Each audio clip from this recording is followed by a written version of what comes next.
Presented by Ebix Cash. हर खुशी के लिए काफी है।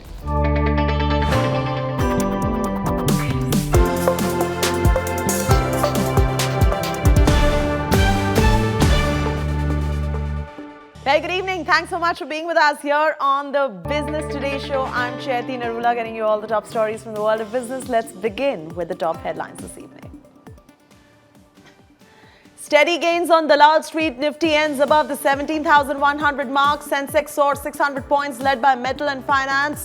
Pharma shares dragged the indices down. Semiconductor shortage continues to haunt the auto sector in November. Sales down across the board. No signs of recovery as yet.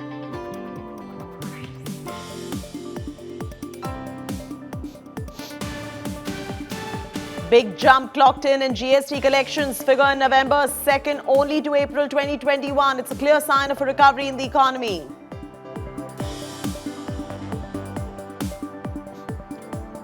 Nearly a month after the cut in excise duty, Kejriwal government finally slashes VAT on fuel in Delhi. Petrol now costs 95 rupees a litre in the national capital. Business in crosshairs again as Omicron forces countries around the world continue to impose travel restrictions. India delays the resumption of international flights. Haryana sticks to its guns on the reservation in the private sector. Deputy Chief Minister says government is trying its best to give 75% reservation before 15 January. Let's get you a sense of what happened in the intraday trading action in the markets. The markets rebound, holding steady gains through the session today. The key benchmark indices, Nifty and Sensex, closed with gains of over 1% in today's trading session. Robust GST collection, positive global markets aided the market sentiment, but the fear of fresh restrictions due to Omicron variant brought down the multiplex stocks. They're on your screens right now. Inox Leisure falling almost 5%. PVR Cinemas recorded a 1% drop. Pharma and healthcare names 2 registered losses. Top laggards on your screens right now included Cipla down 4.4% in today's trading session. Divis Lab, Dr. Reddy, and many others. They're on your screens at the moment. Buying was witnessed in banking sector with IndusInd Bank and Axis Bank leading this particular surge. IndusInd Bank up 5.8% today's trading session. JSW Steel up 5% and Tata Motors locked in gains as well. One day left in the IPO of Star Health Insurance has been subscribed only 20% so far. So much anticipated hype in the IPO of the company, which is backed by big bull Rakesh Jhunjhunwala, seems to have failed to enthuse institutional investors so far, with only 7% bids for the QIB portion.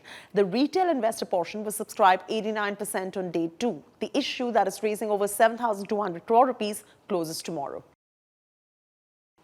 Auto sales failed to gather pace in November. Muted demand, supply constraints, global shortage of semiconductors has plagued the sales of automakers.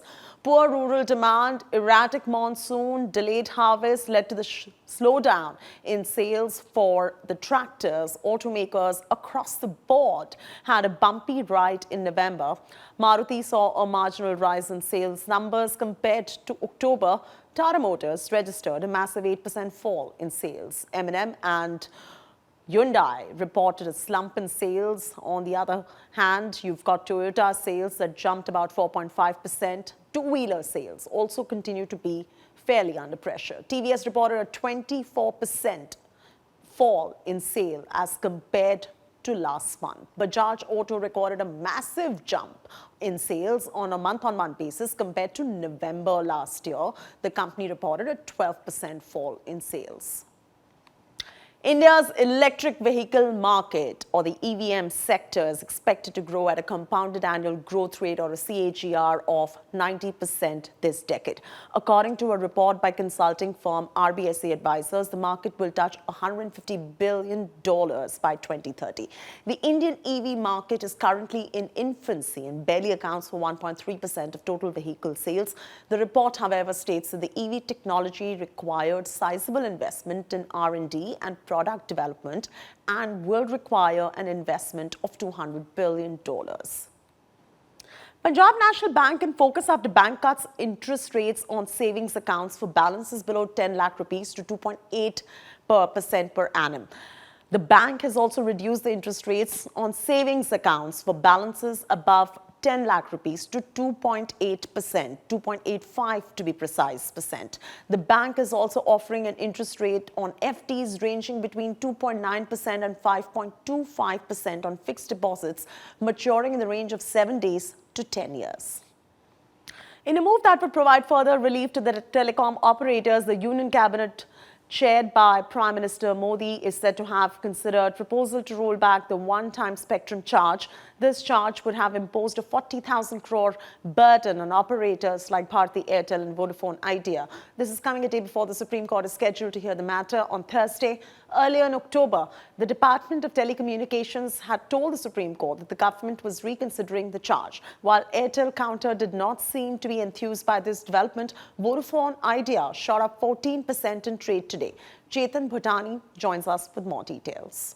Chetan, tell us a little more about this particular development and, the impact it's had on the markets as well. The Airtel counter didn't seem to be very enthused by the development, but you saw Vodafone Idea stock shoot up 14% in today's trading session. What has led to this kind of shooting up of Vodafone counter? Well, that's right, Chaiti.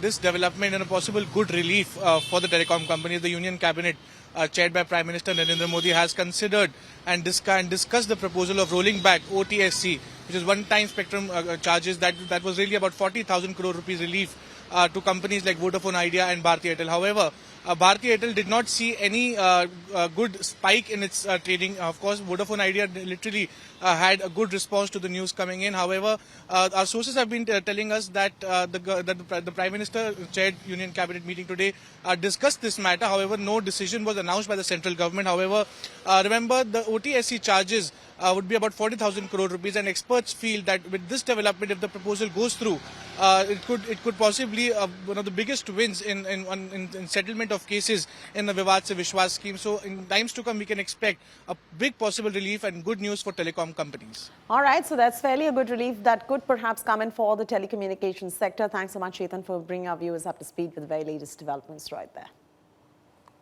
Massive relief coming in for the people in Delhi. Price of petrol in Delhi has been slashed by 8 rupees after the Delhi cabinet decided to slash VAT from 30% to 19.4%. Now, the new petrol prices will be a little over 95 rupees with a current price that is standing at 103 rupees. The new rates will come into effect from midnight today. However, there is no change in the diesel pricing for now. Earlier, in the first week of November, the centre had announced reduction of 5 rupees per litre in the excise duty of petrol and 10 rupees per litre on diesel after fuel prices touched a record high. The fuel prices still remain the highest in Mumbai at 109.98 rupees a litre. Moving on to some macro news that is coming in. The government collected 1.3 lakh crore rupees GST revenue in November. That surpassed October's collection and also registered second highest monthly collection since the implementation of the GST. The revenues for the month of November 2021 are 25% higher than the GST revenues in the same month last year and 27% over 2019 and 2020. The graph on your screen will explain this better to you. Government said that the recent trend of the high GST revenue has been a result of various policy and administrative measures that have been taken over the past to improve the compliance. The Indian manufacturing sector grew the fastest pace in 10 months in November. An easing of COVID restrictions drove the demand and boosted sales, indicating the economy was now slowly in the path of normalization. Compiled by the IHS market, the Purchasing Managers Index rose to 57.6 in November from 55.9 in October. The reading was the highest since Jan and the fifth straight month above the 50 mark that separates growth from contraction. The international travel and hospitality business is holding its breath again. Even as the world is opening up to travel, barriers have been propping up once again, raising red flags for the businesses involved in this sector. India has now postponed plans to resume international flights from this month, and while people are still to cancel their plans, there's uncertainty and the fear that lockdowns could reappear as government preempts the spread of Omicron.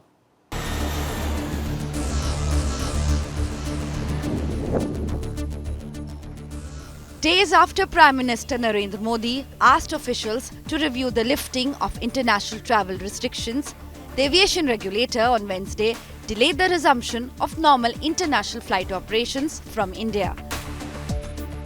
This even as airports gear up to prevent the Omicron super mutant from entering the country. Scanning of passengers and protocols for both incoming and outgoing flights are getting tougher. And the biggest collateral, travel for trade and business, which was just tottering back to normal after the second wave of COVID. Some of India's biggest trade partners, UK, Europe, Israel, Mauritius, China, Singapore and Hong Kong, are on the at-risk countries list. Though United States is not yet on the red list, New Zealand, South Africa, Botswana, Zimbabwe and Brazil also make the list.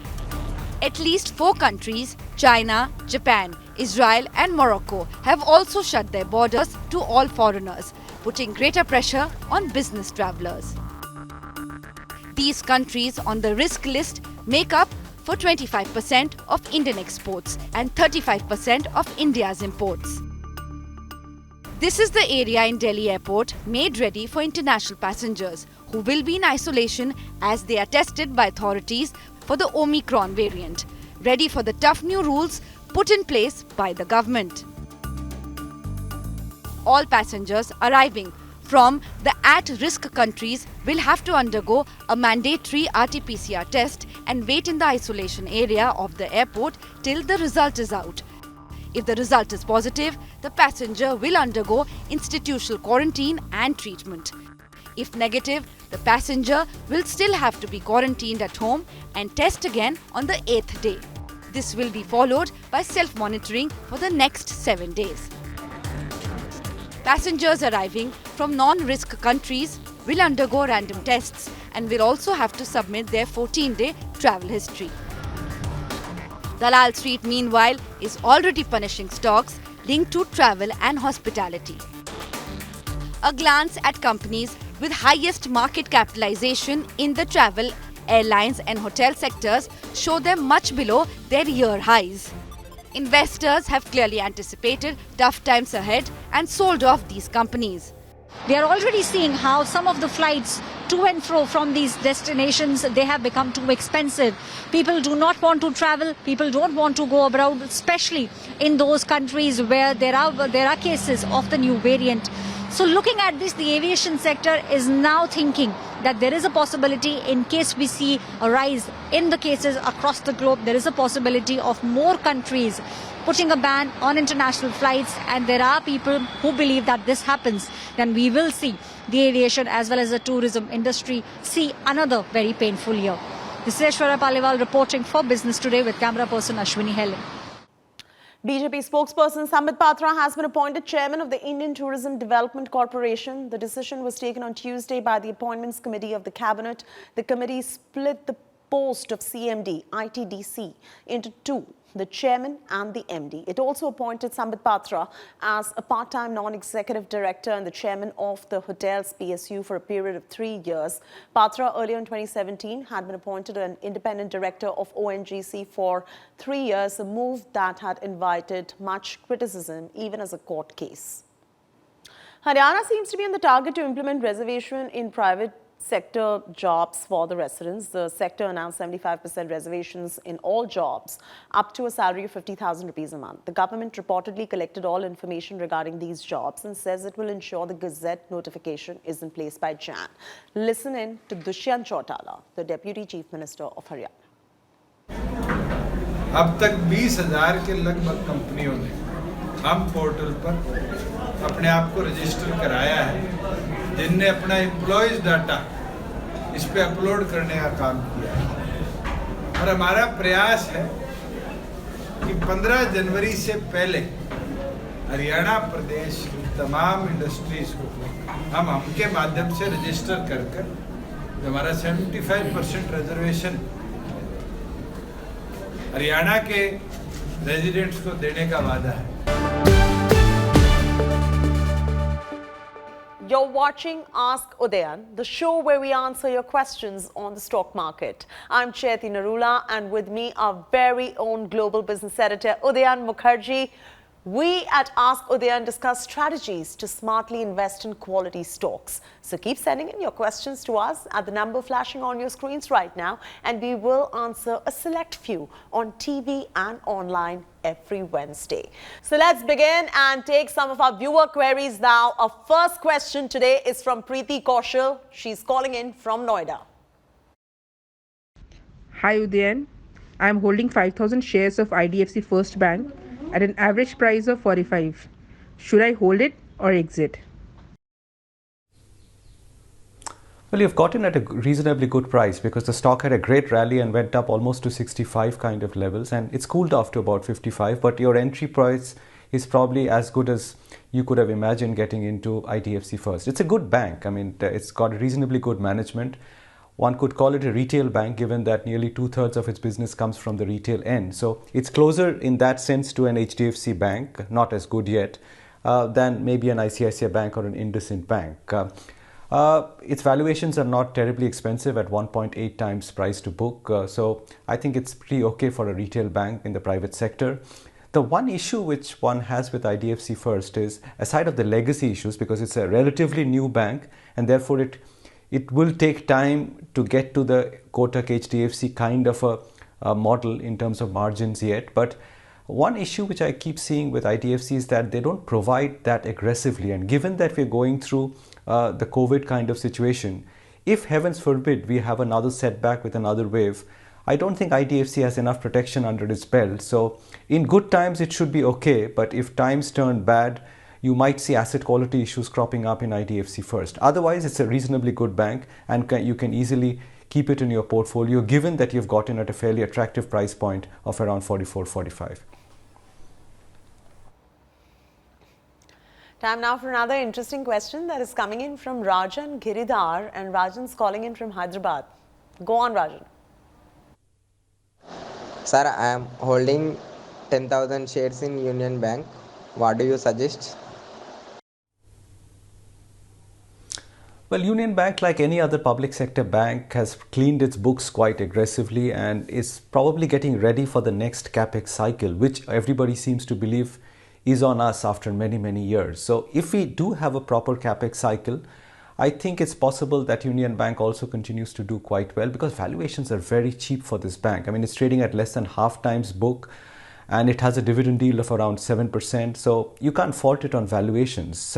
Also, some of its previous problems like the bad assets with DHFL seem like a thing of the past, though it is saddled with a new problem with Shrey Finance, Shrey Infrastructure, where a lot of its sticky assets seem to be holding out. So Union Bank is okay. I mean, I think it will perform in line with most of the other public sector banks. But frankly, if you had to own public sector banks now, you'd probably be better off owning a SBI or a Canara Bank. I mean, I wouldn't go about owning too many PSU banks. Maybe some of the private sector lenders are better stocks to own. But if you had to buy PSU banks now because they've cleaned up their balance sheet and they're getting ready, as I said, for the next capex cycle, you're probably better off looking at the bigger ones like SBI and Canara.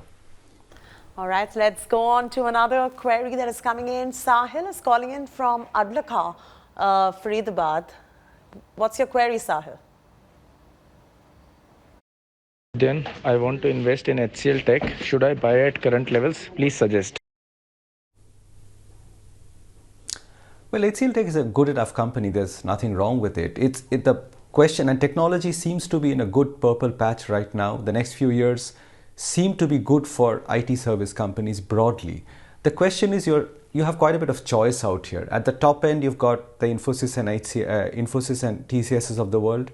And at the middle end, you've got companies which are doing very well like Mindtree, Coforge, and even Happiest Minds. So the question is one of choice in technology because you don't have one or two companies. You probably have a basket of 10 or 12 companies to choose from. I would say that while HCL Tech is trading at a 25% discount to frontline peers like TCS and Infosys, because they trade at about 27p multiple, HCL Tech is at closer to 20p multiple. Given that its margin profile is also 4-5% lower And on growth metrics too, it is coming in a bit lower than TCS and Infosys. You're probably better off if you want to buy blue chip quality in tech. Look at the top two names here, which is TCS and Infosys. And Wipro is having a good turnaround, so you could consider that too. And if you want bigger growth at a higher price, then you could go down the market capitalization ladder and look at companies like, as I mentioned, Mindtree, expensive but very good growth, Coforge, Happiest Minds, and even Emphasis. I think these companies are also doing quite well. I would recommend that you probably are better off looking at this basket than HCL Tech, which is probably stuck somewhere in between this range. I hope that question solves your query. Let's take another query now from Anurag Pandey, who's calling in from the financial capital, Mumbai. Hi Udayan, what is your view on L&T? Should I buy at current levels? You know, L&T is one stock which has always been considered a blue chip, but for many years it did not generate any great returns because L&T is tied in a way to the capex cycle. And you know, the last big capex cycle in India fizzled out in 2007. And for 10 years we didn't have a capex cycle. 2007 and to 2017, L&T was capped at about 1,000 rupees a share. It never crossed that meaningfully. So it traded in a range and did not create any wealth for a full decade, 2007 to 17. It's only after that that the stock has moved up to about 1800 kind of levels. And that's because there is a sign, as I said earlier, that India industrial capex is beginning to slowly come back. If we do have a capex cycle, which looks likely, then I think L&T will once again over the next 4 or 5 years create considerable wealth for shareholders after a long time. But that's just one part of L&T. The point is, of this 1800 rupees of share price, about half of it comes from the core industrial business, which L&T is known for. The other half of the share price is actually contributed by its investments in other sectors because of its investments in companies like L&T Infotech, Mindtree. So, you know, it has this very interesting bouquet of businesses, largely in the technology space, which it derives quite a bit of its value from. And those businesses are doing very well. They're growing much faster than L&T itself. So if you say L&T is 2,000 rupees a share, roughly, 1,000 is from the core business where there could be a capex turnaround, and the other 1,000 is from its holdings in other businesses which are all doing well. I think that makes the case for owning L&T after many years and seeing if this capex cycle is actually about to turn around. This is not a recommendation to buy the stock, but I think the next 5 years may be better than what investors have got used to over the last decade from this blue chip name. It's time now to wrap up our show. If you have any more queries on stocks, then do WhatsApp your queries on Ask Udayan. The number is 730-308-0488 and we will answer them next Wednesday. Till then, goodbye. Thanks for watching.